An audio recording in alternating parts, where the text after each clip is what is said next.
দেখো আগে আমরা একটু টপিকগুলো দেখি যে আসলে তুমি যখন গুণগত রসায়নটা পড়তে যাবা, শর্ট সিলেবাস মানে ফার্স্ট গুণগত রসায়ন যখন পড়তে যাবা, কোন কোন কনসেপ্ট, কোন কোন সিকিউগুলো তোমার জন্য মাস্ট, সেটা হচ্ছে কোয়ান্টাম সংখ্যা। ভাইয়া কোয়ান্টাম সংখ্যা থেকে কি আসবে? কোয়ান্টাম সংখ্যা থেকে আসে সর্বোচ্চ ইলেকট্রন ধারণ ক্ষমতা 10⁹। তৃতীয় শক্তি স্তরের সর্বোচ্চ ইলেকট্রন ধারণ ক্ষমতা কত আসে না? তাহলে আমাদের কি করতে হয়? এম এর ভ্যালুটা বের করতে হয়।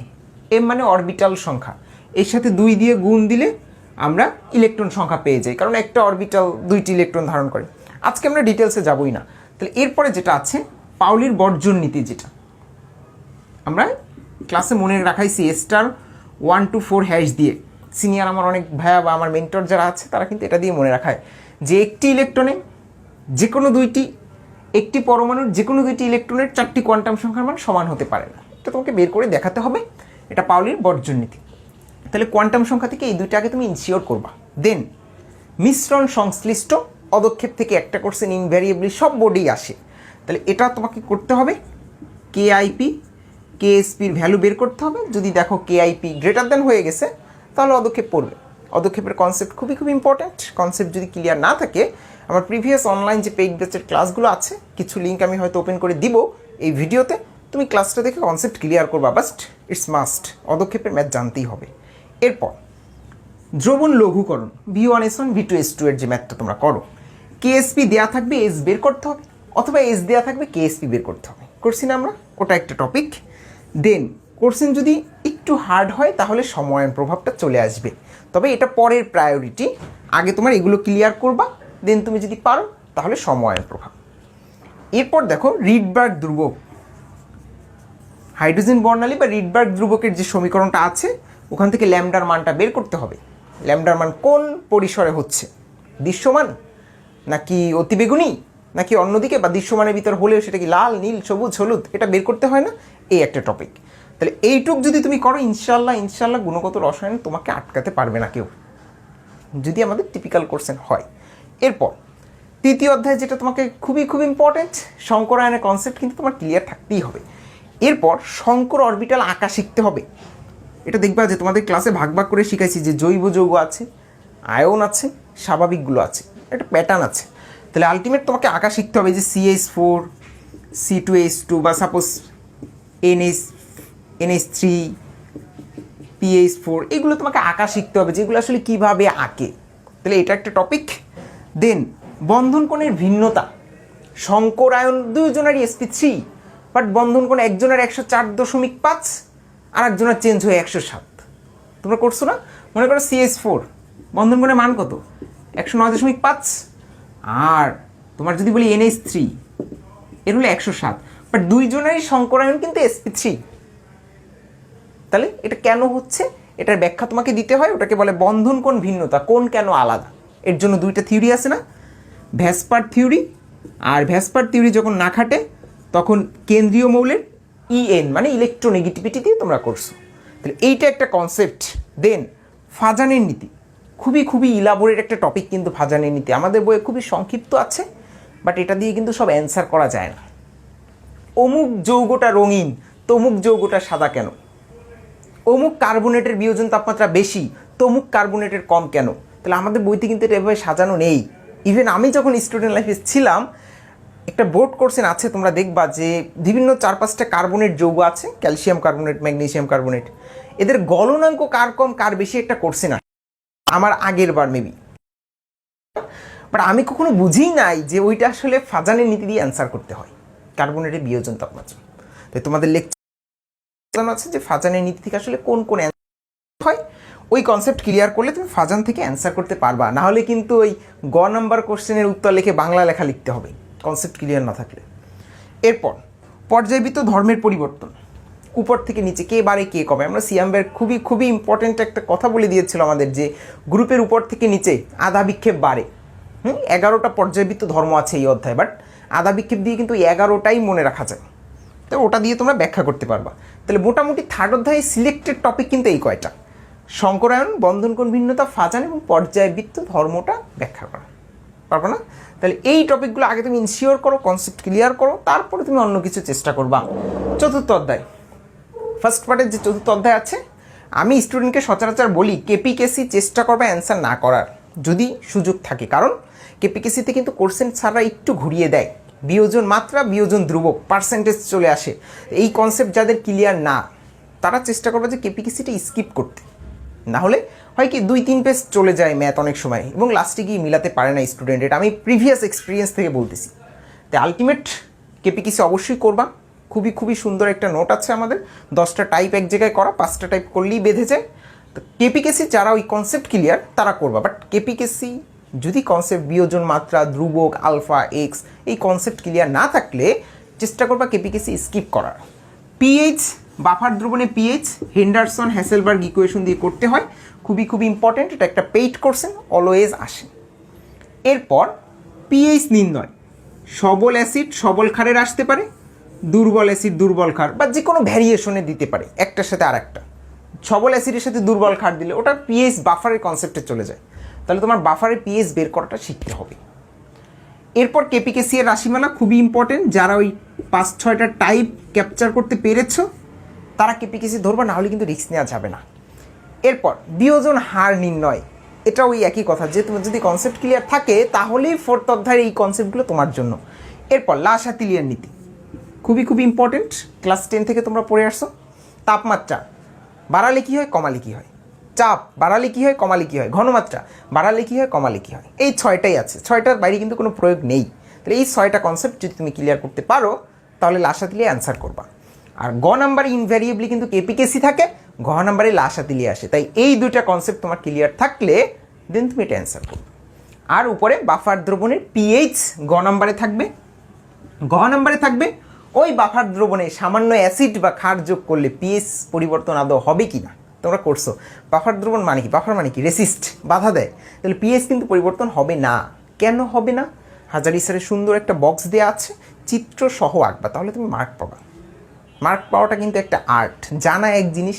যেমন আমি সব জায়গায় এই চাপাটা মারি যে যশোর বোর্ডে আওতায় আমার কিন্তু 3টা ট্যালেন্ট পুলে স্কলারশিপ ছিল, একটা জেনারেলে ছিল, বাট আমার থেকে কিন্তু মেধাবী স্টুডেন্ট আরও অনেকে ছিল, বাট মার্ক পাওয়ার সিস্টেমটা আমি ধরে ফেলেছি। যে মার্ক পাওয়া এক জিনিস, খুব জানা কিন্তু আর এক জিনিস। তুমি একটু চিত্র এঁকে বুঝবা যে কী করলে স্যার আসলে ইমপ্রেসড হয়, সেটা করতে হবে। লাস্ট 5ম অধ্যায়ে একটা পেইড কোশ্চেন আছে, আখের রস থেকে মল্ট ভিনেগার কিভাবে তৈরি করা যায় এবং এই ভিনেগারে খাদ্য সংরক্ষণ কৌশলটা।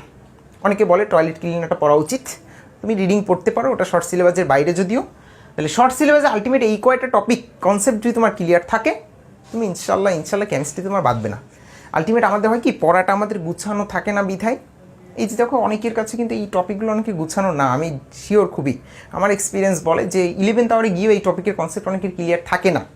তো তোমাদের কাছে রিকোয়েস্ট থাকবে এই কনসেপ্টগুলো আগে ক্লিয়ার করো, দেন তুমি ইনভ্যারিয়েবলি বইয়ের সব পড়া শুরু করো। ওটা এখন না, আগে ফরজ কাজ, তারপরে অন্য কিছু।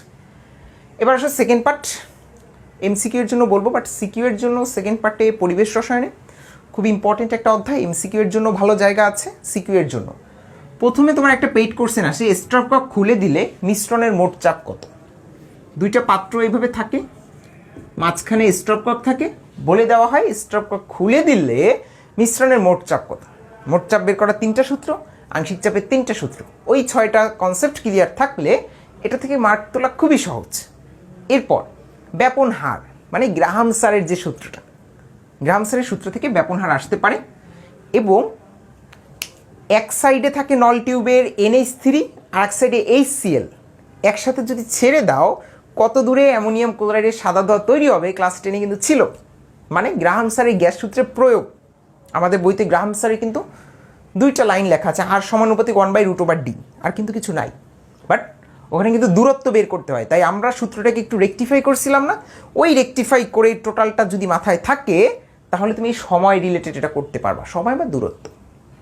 এরপর বাস্তব গ্যাসের বিচ্যুতি মানে আদর্শ গ্যাস থেকে বাস্তব গ্যাস বিচ্যুত হচ্ছে কেন, বা ভ্যান ডার ওয়েলস সমীকরণটা একটু ব্যাখ্যা করতে হবে যে PV = nRT হওয়ার কথা ছিল, but P + n²a/v², V - nB = RT, কেন এইটুক পরিবর্তন হলো এটা তোমাকে একটু ব্যাখ্যা করতে হবে। হাজারি স্যারে খুবই সুন্দরভাবে চিত্র সহকারে সাজানো আছে, এটা একটু পড়ে যাবা।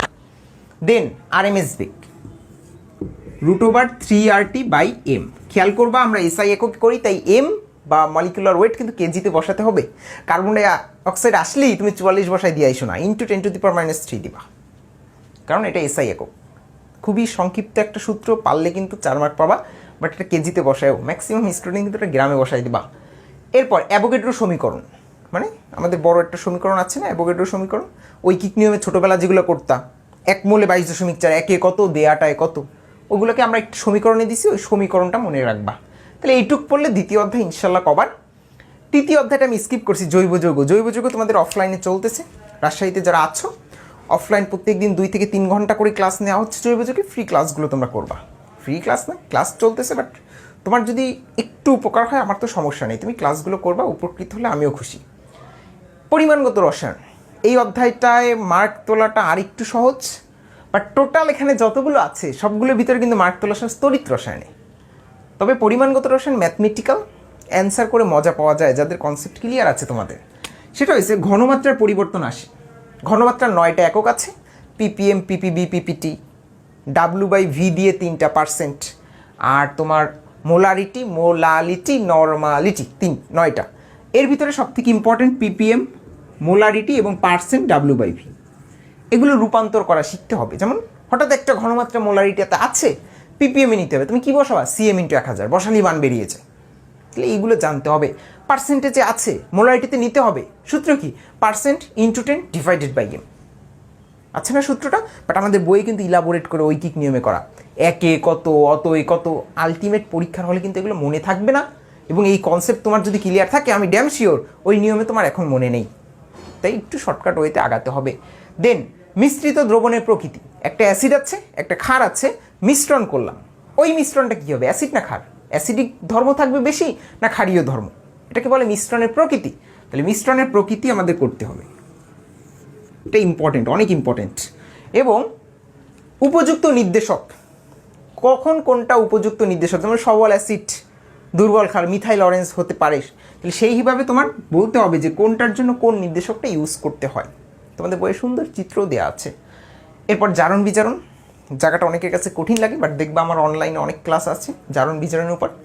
কমেন্ট সেকশন পড়লে আমার ভালো লাগে, সব থেকে আমার ভালো লাগছে অনলাইনে আমি যে ক্লাস নিচ্ছি জারণ বিজারণ, নিচে বাংলাদেশ প্ল্যাটফর্মে ক্লাসগুলো আপলোড করা ছিল, ওপেন বাংলাদেশে অনেক স্টুডেন্ট কমেন্ট করছে, কমেন্ট করে নিজেরই ভালো লাগছে যে আসলে না, জারণ বিজারণ অনলাইনে কিন্তু এতটা ক্লিয়ার করে দেওয়া নেই, তোমরা ক্লাসগুলো দেখতে পারো, কারণ ওখানে সমতাকরণ খুবই সংক্ষিপ্তভাবে বোঝানো হয়েছে, জারণ বিজারণ কীভাবে সমতা করে।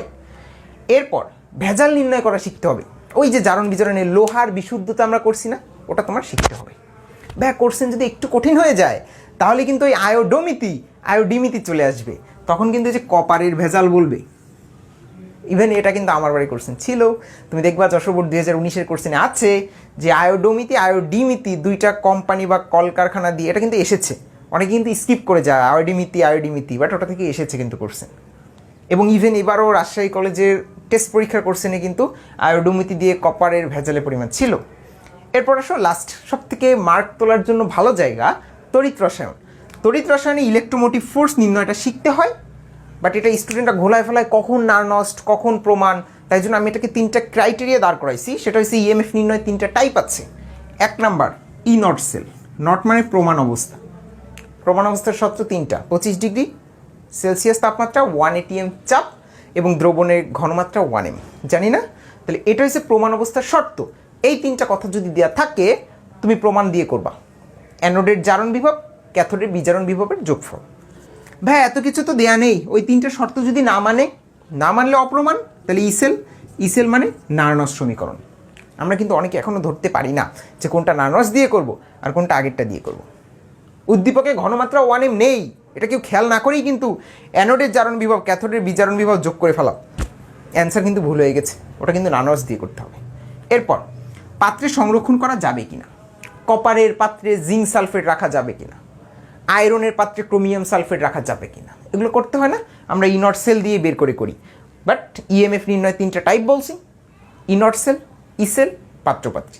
লাস্ট একটু কঠিন যদি হয় তাহলে কোষের পরিবর্তিত ঘনমাত্রাটা বের করতে বলে, যে নির্দিষ্ট সময় একটু তড়িৎ চালনা করেছে, কিছুক্ষণ পর পরিবর্তিত ঘনমাত্রা দ্রবণে কত হয়ে গিয়েছে, এটা তোমাকে বের করতে বলতে পারে। তাহলে আমি বিভিন্ন কিছু অ্যানালাইসিস করে ভাইয়াদের সিনিয়র ভাইয়াদের নোট শিট দেখে এটা একটা প্ল্যাটফর্ম বা যে কিন্তু কিছুর হেল্প নিয়েই কিন্তু আমি এটা করেছি, এমন না যে এটা আমি স্বপ্নে দেখে বানিয়ে দিছি। এটা প্রিভিয়াস কোর্স ইন অ্যানালাইসিস, ভাইয়াদের গাইডলাইন সব মিলে আমার কাছে মনে হয়েছে এই টপিকগুলো পড়লে ইনশাল্লাহ তোমার একটা ভালো রেজাল্ট হবে। ভাইয়া সিকিউর জন্য আর কি করবে, এগুলো তো তোমার একটু প্র্যাকটিস করতে হবে। কনসেপ্ট ক্লিয়ারের জন্য তুমি আমার ক্লাসগুলো দেখবা, আর তুমি নিজে প্র্যাকটিস করার জন্য টেস্ট পেপার মাথায় ঢুকায় নাও। টেস্ট পেপারে প্রিভিয়াস 7 থেকে 8 বছর কোশ্চেন সলভ করবা। তুমি এই লাস্টের 1 মাস শুধুমাত্র এই কনসেপ্ট ক্লিয়ার করো, অনলি একটা টেস্ট পেপার নিয়ে 7 বছরের কোশ্চেন সলভ করো, আর কিচ্ছু লাগবে না। আর এমসিকিউ এর জন্য হাজারি স্যারের অনুশীলনী এবং লাস্ট 100 পেজে যে এমসিকিউগুলো আছে এগুলো তোমাকে সলভ করতে হবে। সলভ করার নিয়মটা আমি কিন্তু অফলাইন বেজে অনেকবার বুঝিয়েছি, অনলাইনে একাধিকবার বলেছি। আরেকবার বলি, সেটা হয়েছে যে সলভ বলতে মানে অ্যান্সার দাগানো না। তোমার একটা কোশ্চেন আছে, কোষের পাওয়ার হাউস কোনটা, ক নাম্বারে আছে মাইটোকন্ড্রিয়া, খ নাম্বারে আছে গলগি বডি, ঘ নাম্বারে আছে রাইবোজোম, সাপোজ এমন আছে, তাহলে অ্যান্সার কোনটা? Mitochondria power house. But Golgi বডিকে যে প্যাকেজিং সেন্টার বলা হয় এটা তোমার পাশে লিখতে হবে। রাইবোজোমকে প্রোটিন সংশ্লেষণের স্থান বলা হয়, এটা পাশে লিখতে হবে। তাহলে একটা কোশ্চেন করতে গিয়ে 4টা ইনফরমেশন মাথায় ঢুকাতে হবে। তোমার যদি আসে এস ব্লক মৌল কয়টি, অপশন আছে 14, 36, 41, 27। অ্যান্সার কত? 14, 7 দুগুণে 14, বাম সাইডে ছিল মনে আছে, বা হাজারি স্যার বের করে দেখো 14টা। তাহলে আলটিমেট 36টা কি তাহলে? পি ব্লক, 41টি কি? ডি ব্লক, 27টি কি? F block. এই 4টা পাশে লিখে ফেলতে হবে, তাহলে তুমি একটা এমসিকিউ সলভ করেছো। জাস্ট এই লাস্টের 1 মাস সৃষ্টিকর্তার উপর ভরসা রেখে তোমার কাজ 7 বছরের সিকিউ সলভ করা। যদি কনসেপ্ট ক্লিয়ার না থাকে ভিডিও দেখে কনসেপ্ট ক্লিয়ার করে ফেলাতে হবে, নাহলে কিন্তু কষ্ট হয়ে যাবে সলভ করা। সলভ করবা এমসিকিউ এর জন্য অনুশীলনী লাস্ট 100 পেজ, আর কিছু না। তুমি এইটুকু আমাকে ইনশিওর করো, অমুক ভাইয়া তমুক ভাইয়া গাইডটেড তুমি পড়িও না।